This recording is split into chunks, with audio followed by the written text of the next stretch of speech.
Well, hi everyone, it's my 35th birthday.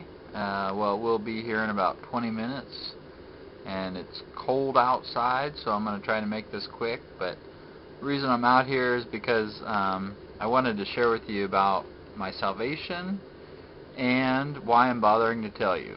So, first I'll start with my salvation. I'll tell you that by basically just going through what's called the Roman Road, but just basically explains how to be saved. And the first step in that is realizing you're a sinner. And we find that in Romans 3:23. It says, "For all have sinned and fell short of the glory of God." And when I was 16, I knew I was a sinner.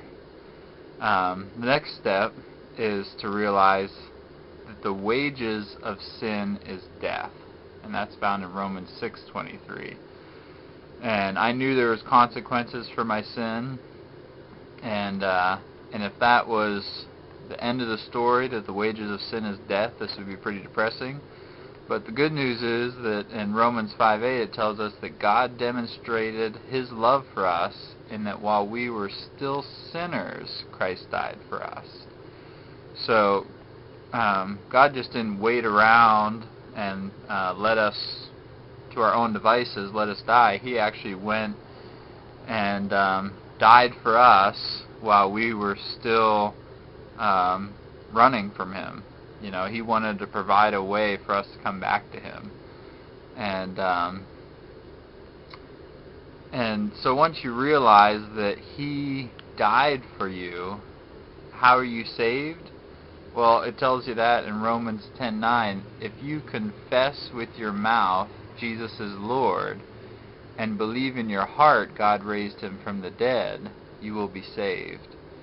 And I actually knew that when I was 16, but what I thought is I had to clean my act up before coming to Him.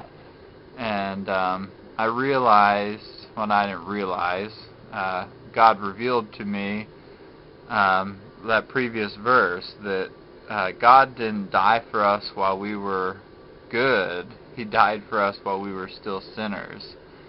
And all I had to do was go to Him and trust in Him, and He would fix my problems.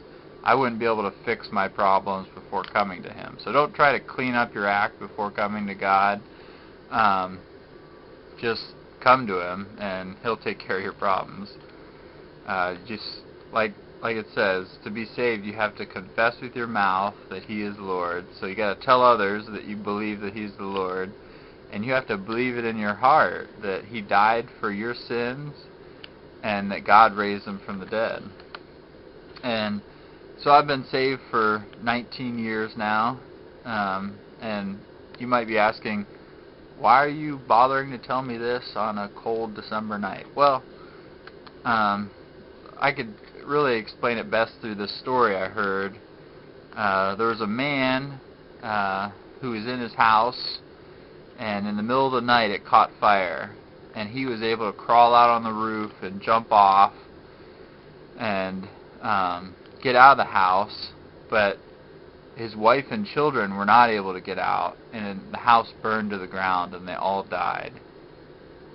And as he's standing across the street in his neighbor's lawn, and he's got the blanket around him, do you think he's going to look into his neighbor's eyes and go, "Man, I'm saved, this is great"?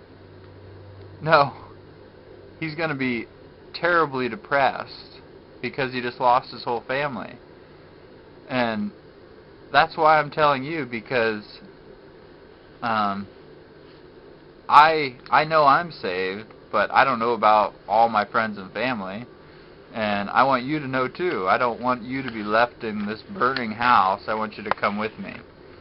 And